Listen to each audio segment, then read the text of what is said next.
In terms of migration, how big a problem is migration for young people in the Gambia? Yeah, basically migration has become a big challenge to government.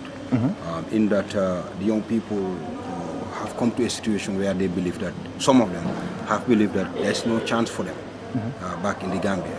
But we are trying to instill that hope, that confidence in them, that indeed there's an opportunity for them to make it back in the Gambia. Because, we have quite a good number of young people and of course middle-aged people who have been able to make riches back in the Gambia, and they've never set foot to Europe. In fact, some of them will tell you that they've already started coming to Europe when they've already amassed the wealth that they have in the Gambia. So, but of course, it is a situation of concern to government in particular, and also it must not be seen as an attempt by these young people to commit suicide. These are young people that have their aspirations. They want to build big homes, they want to drive flashy cars, as in the Gambian case, of course, Muslims and Christians alike, they want to take their parents to Mecca or to Rome, as the case may be. And, if they feel that, that dream, that aspiration is threatened, they tend to move on by any means necessary. And what they do most of the time is that they go and pay to middlemen who take them to these motorized, wooden canoes, and then make them believe that, yes, you are being taken to Europe. And then, most of the time they end up drowning in the Atlantic Ocean. Some of them would not make it. Some of them who make it got arrested. And, and most of them would realize that what they have been told about Europe being a land of opportunities, a land of gold, is always, most of the time, false. That you need to come here and start afresh, struggling, perhaps also playing hide and seek with the police.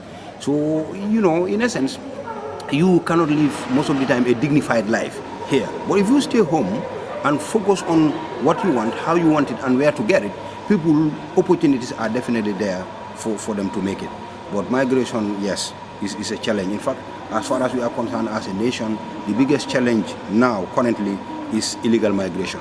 And we are really devising projects and programs to really get the young people to stay and contribute meaningfully towards socio-economic development of the country. So what do you think is the cost to the country when it sees, its young people disappearing and often, having a sticky end? How does that feel to you as Gambians and as West Africans? Well, nobody will be happy to see your young people really, braving the sea, the Atlantic Ocean, and eventually losing lives in the process. Of course, that is why we as a government, particularly everybody is involved, from the president down. And that is why, as a government, in fact, since the current government took power in 1994, interventions have been that, young people must be given the opportunity to be able to contribute to national development. And most projects and programs like the ones we run as a ministry, of course, like I said earlier on, the National Enterprise Development Initiative, which focuses on training young people to become enterprising, and after the training, giving them seed capital to start their own business. You have the NYSS. The NYSS it mobilizes young people from across the country, take them through a 6 weeks orientation program. The purpose of that orientation program, like I said earlier on, is to instill that self-belief, that self-confidence, that responsible citizenship, nationalism and patriotism in these young people. After the 6 weeks orientation, they are allowed to choose skills of their own choice, and then they are sent to the respective training providers. And then government still pays their tuition fee through National Youth Service Scheme. And after the training, the best students are given credit money to go and start their own business. I think that is a complete cycle of training provided to the young people by government. We also have the President's International Award, like I said earlier on. And all these programs and projects are geared towards fighting illegal migration, are geared towards creating job opportunities for the young people, either for employment or for self-employment. And we believe that we are on track. And what we probably need to do is just to redouble our efforts, particularly in trying to work on the productive sectors, where we will start producing, processing, adding value to our raw materials. Because we understand that if we are able to do that, then the guarantee that we are able to create mass employment for the young people definitely would have been attained as a government. And you see more scope for that kind of thing developing. Yeah. And yeah. That's why, in fact, we also want to establish the youth village. This youth village will have the capacity to accommodate 1,000 young people. It will have a skills training center, different skills.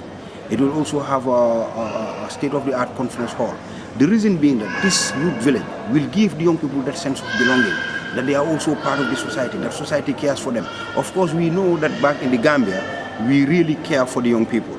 But this youth village will add value to what they've been able to do as citizens, what government has been able to do over the years as a responsible government to its people. But I believe that all these schemes together, also coupled with the fact that we want the recipient countries, we're still talking about illegal migration. The recipient countries must understand that it will yield more dividends if they are able to fight migration from the source and not from within. Because the best bet they have is to invest on programs and projects that will stop the young people from eventually migrating to their countries. Sure. Because arresting them would never solve the problem. Yeah. If you arrest 200 of them today, tomorrow you receive 400. Yeah. So arresting is not the solution at all. The solution must be that they invest. We are not begging because we've already started our own initiatives. With or without help, we are progressing. We know what we want. We know what the young people want because, of course, we are administrators, high-level administrators, but we are still young people. We know how they feel. We know what their problems are because their problems are our problems. When from work we sit with them, we exchange a lot of views, we exchange ideas, we share experiences, and we know what affects them is what affects us as well, even though we are there up working. But remember, whenever we leave that office, that is to say, whenever we are no longer working, we will be going back to the fold to be with them. And it's better for us now to do the groundwork now, whilst we are responsible, so that when we leave, we will not have ourselves to blame for not having done what we were supposed to have done when we are in position of authority. Sure. Okay. Yeah. And how much, in terms of the countries that receive these migrants, how much help do you get for to combat migration itself? How much interest is there in that? Yeah, Gambia in particular, we are having a good partnership with the Kingdom of Spain. Okay. Because of course, Spain is the major recipient country because it's closer to Africa. In fact, they are funding a lot of programs through GAMJobs. That's the Gambia Priority Employment Program, which seeks to create jobs for young people, skilled and unskilled young people. So, and it has been able to have a lot of impact on the lives of so many young people.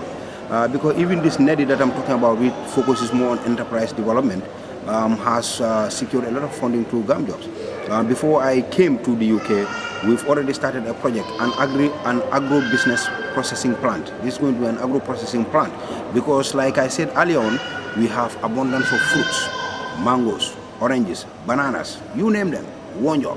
In fact, surveys have indicated the wonjo, which is a local plant, contains more vitamin C than orange.